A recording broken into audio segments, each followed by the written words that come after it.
our world. Today we're having the bloody full of film references and twisted history timelines film director doing a film about a bloody case in the city of films with a twisted history timeline.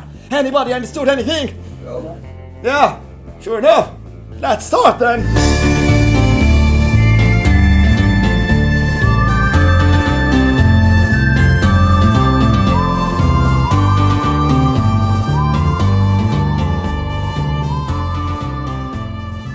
مرحبا بكم أعزائي الفيلمرز العظماء. اليوم فيلمر يراجع تاسع أفلام الأيقونة كوينتين تارانتينو Once Upon a Time in Hollywood. الفيلم صدر في 2019 جولاي وريتد آر، ولازم أحذرك إنه خلال المراجعة ممكن أتحمس وأحرق بعض الأحداث، فروح شوف الفيلم أول وبعدين تعال هنا أتفاهم معاك. لو كان عجبك ممكن نعدد هنا أسباب السعادة والإعجاب، لو ما عجبك وطلعت في نصه How could you?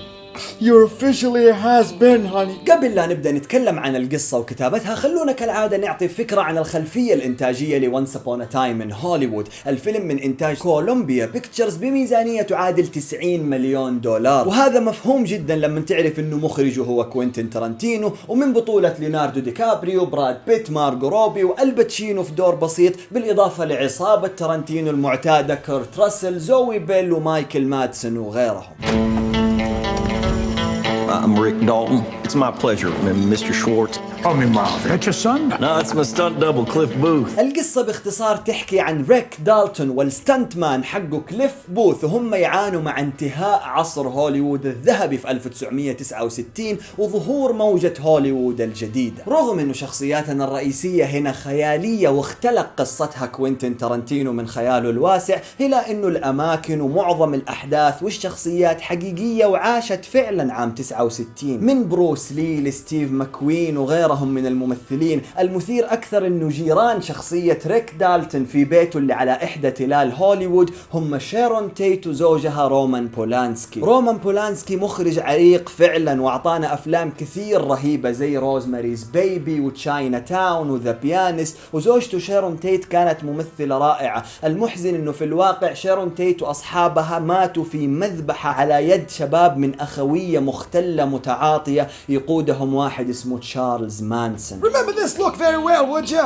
It's a look of someone who's really out. نبدأ بالكتابة. Once Upon a Time in Hollywood ما هو Pulp Fiction ولا Inglourious Basterds، لا تدخل وانت متوقع هذه الفيلمين. الفيلم الشد الحسي والتشويق فيه أقل بكثير، أشبهه أكثر بجاكي براون. فيلم هانج أوت من الدرجة الأولى، تستمتع فيه باللحظات والرحلة مع الشخصيات أكثر من الحبكة نفسها، لأنك لما تيجي تطالع في شخصيتنا الرئيسية تراها ما تطورت ولا تغيرت ولا حققت نصر عظيم. هو ممثل فقد الثقة في نفسه، والعالم والكلتشر كله تغير وتقدم وهو باقي مكانه ما تغير، لكنه يكسب شوية ثقة في نفسه لما تيجي بنت صغيرة في 6 تصوير تقول له That was the best acting I've ever seen in my whole life. يضطر يروح إيطاليا عشان يصور أفلام سباجيتي ويسترن رخيصة بنصيحة من الباتشينو، يرجع على أمريكا والكارير حقه خلاص على أواخر أيامه، وفي النهاية يلاقي نفسه تاكي مع شارون تيت وأصحابها على أمل إنعاش مسيرته. ما في تغير شخصية، ما في تطور واضح، ما في آرك حقيقي. بس عيني في عينك وقول لي إنه ليوناردو دي كابريو ما ضحكك اللعنة. I love that stuff, you know, the killing. A lot of killing. أنا شخصيا ضحكني إلى اللانهائية، رغم إنه شخصية براد بيت كانت أعمق شوية.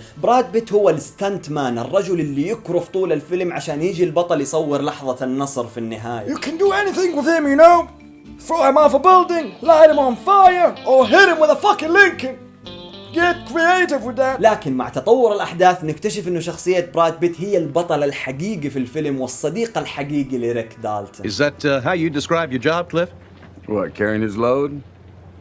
Yeah, it's about right. شيرون تيت وأصحابها أقدر أوصف مشاهدهم في الفيلم إنه مشي يا خي، تشيلينج، قاعدين ما يسووا شيء، يرقصوا في حفلة البلاي بوي، تروح هي تدخل السينما تشوف فيلمها لحالها وتعطينا رجولها، يرجعوا يتعشوا في مطعم مكسيكي، يرجعوا بيتهم. ما في أي شيء يعني مؤثر في أحداث القصة. بس صدقني لما أقول لك إنه هذه المشاهد كانت من أكثر الحاجات اللي خلتني مشدود حسيا أثناء المشاهدة. Wait, don't you judge me already. شخصيا أشوف إنه تارانتينو هنا بعكس إنجلوريوس باستردز وهيتفول 8 ما اعتمد عشان يشدنا حسيا على الأحداث والحوارات اللي في الفيلم. تارانتينو هنا اعتمد على معلوماتنا عن الحادثة الحقيقية اللي صارت لشيرون تيت وأصحابها. من الآخر الفيلم ما راح يمتعك إذا أنت ما عندك أي فكرة عن تاريخ هوليوود وما شفت فيلم أصفر في حياتك. إذا أنت تعرف فعلا واقعة المانسونز وعارف تفاصيلها وعندك فكرة عن ممثلين وأفلام الستينات وتفهم تارانتينو وتعرف إنه هو إذا جاب لك أنثى بإثارة ووراك رجولها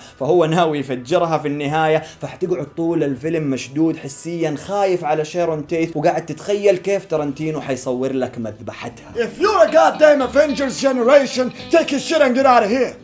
This shit ain't for you, son. لكنه في النهاية ضحك علي وعليك وأعطانا نهاية مختلفة بديلة من عالمه الخاص. الستانت مان كليف بوث هو وكلبه يجلدوا هيبيز المانسونز ويمسحوا بوجيههم الأرض، ويعطينا تارانتينو نهاية سعيدة مرضية جدا بالنسبة لي. وأتوقع أنه الطفل الهوليوودي اللي عايش داخل تارانتينو قام يرقص على هذه النهاية السعيدة.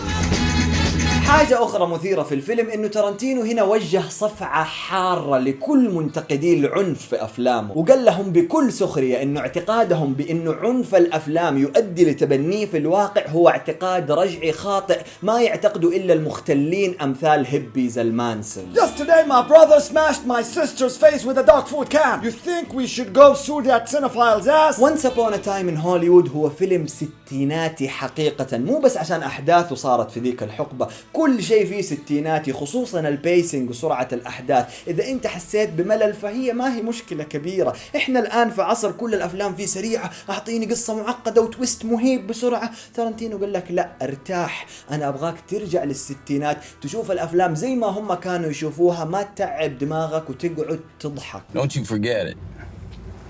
من الآخر تارانتينو كتب هذا الفيلم كرسالة حب لهوليوود، واعتقد انه فيلم شخصي جدا بالنسبة له. جاب فيه ممثلين كبار عشان يمتعونا وما حد يقدر ينكر انهم نجحوا في ذلك. We get into a fight, I accidentally kill you, I go to jail. Anybody accidentally kills anybody in a fight, they go to jail. It's called manslaughter. وإذا أنت منتظر مني سلبيات الآن فأنا أعتذر يا صديقي. الفيلم أيضا شخصي بالنسبة لي، أنا أمتهن هذه المهنة وتعجبني هذيك الحقبة وأحب هذا الآدمي، فصعب جدا إني أشوف. صح كان في لقطات ممكن تتقصر، حاجات ما لها داعي، حبكة أصلا بشكل عام بس في النهاية it's a Tarantino film. So stop being bitchy and take it as it is. تمثيلا ما يحتاج أتكلم كثير، شفتوا بنفسكم كان في مشاهد عادية جدا، ولولا إنه براد بيت وليوناردو دي كابريو هم اللي يمثلوا فيها كان من جد طفشت وطلعت من الفيلم. بس الكيمستري ما بينهم وحوارات تارانتينو الموسيقية خلتها روعة، رغم إنه براد بيت أخذ لاينات مضحكة أكثر في الفيلم ومشاهد أكشن أكثر، إلى إنه أنا كنت أفضل ليو خلال الفيلم. الكوميديا اللي أعطانا إياها ليو جات من شخصيته، الإنسان المعصب المكسور عاطفيا الغير واثق في نفسه، ضحكني في كل مشاهد، وحتى لما ما يكون يسوي أي حاجة كده بس منسدح على مسبح ويغني كنت أضحك.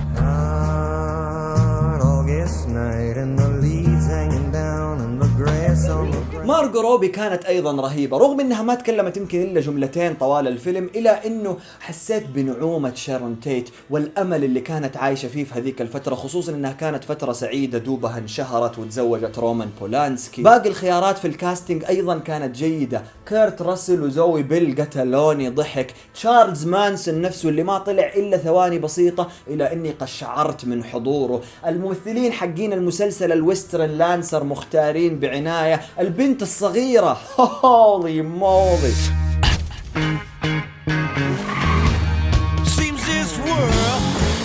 نيجي للقدرة الإنتاجية يا حبيبي اللي ما يختلفوا عليها اثنين. تارانتينو أعاد تصوير 69 بتفاصيل مجنونة، لقطات كليف بوث في سيارته وهو يلف في هوليوود، تارانتينو يقول إنها تمثل البوينت اوف فيو حقه لما كان صغير ويطالع من شباك سيارة أمه على هوليوود، فتشوف اللوحات والنيونز والبراند، الأغاني والراديو، برامج التلفزيون والمسلسلات، الباك لوتس حقت الاستوديوهات اللي كانوا يصوروا فيها أفلام الويسترن، الملابس، قصات الشعر، كلها تفاصيل اختيرت بعناية عشان تعطيك أعظم تربيوت للعصر الذهبي لهوليوود. بالإضافة للسينماتوغرافي توب ناتش يا حبيبي. تارانتينو وريتشاردسون اختاروا زوايا وحركة كاميرا ولقطات في منها اللي من الستينات واللي اندثر تماما في عصرنا هذا. خذ عندك بداية الفيلم مثلا المقابلة اللي مع ريك دالتون وكليف بوث، ونهايته اللي هي الإعلان حق الريد أبل سيجرت، كلها حاجات انقرضت تماما من عصرنا هذا واختيرت بعناية واجتمعت مع تفاصيل كثير تصويرية خلتني متشوق ومستمتع طوال مدة عرض الفيلم. Line? تقييم فريق فيلمر لونس أبون أ تايم من هوليوود هو 8 من 10. You don't want Quentin to hear this. A third world kid giving his film 8 out of 10. You're a dead man walking, boy. تتفق أو تختلف معانا؟ اكتب لي إيش فيلم تارانتينو المفضل عندك تحت في التعليقات، اللي أوعدك إني أنا أقرأها كاملة وأتجاوب مع كل من يتواصلوا معايا على حساباتي في السوشيال ميديا اللي في نهاية كل فيديو. زر السبسكرايب حيخلي تواصلنا أسهل، ودايما Yourself in front of all these people. I get mumbling like a fucking my career. My fucking career. I can see the rest. No.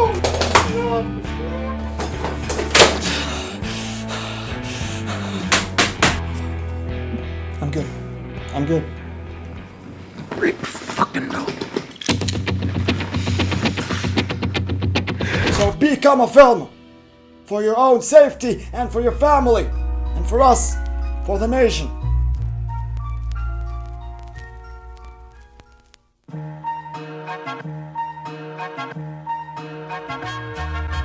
Once upon a time, Tarantino played history. The lovely Sharon lived, but he killed the Manson family, boy. Yep.